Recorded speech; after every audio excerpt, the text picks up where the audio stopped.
She porky jing sao tha kan sa wan la ka jing sao si jing sao ba ru kin cha lo ham ta kum kun sa rong ao ya ha ka jum ban ha mi ma sha u pa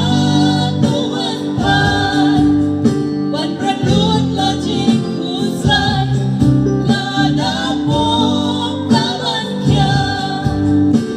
Sha uji sumenta long nong pen kya kiman mapen sim jongi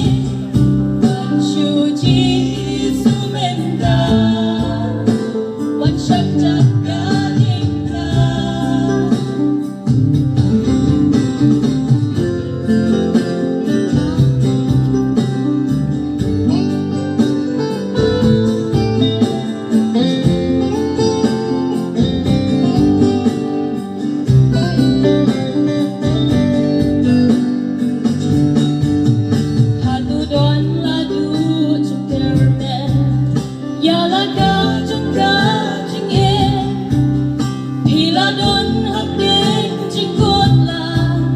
Om dan shu balaya ra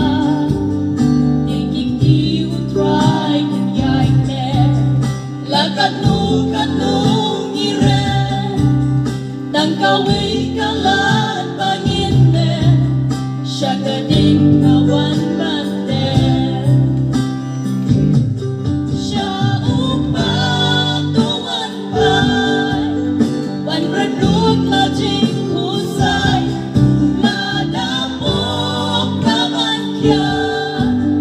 Wan sha uji sumenta long nong pen kya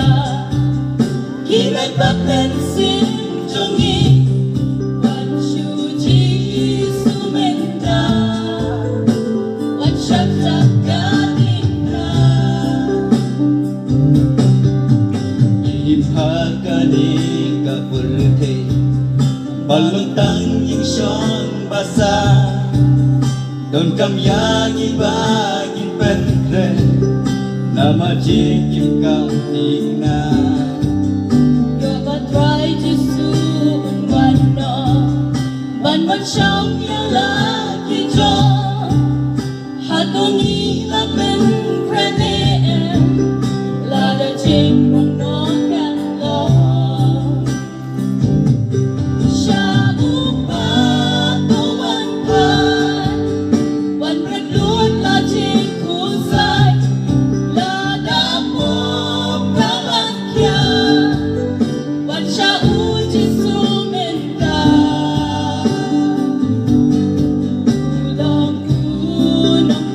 Yeah.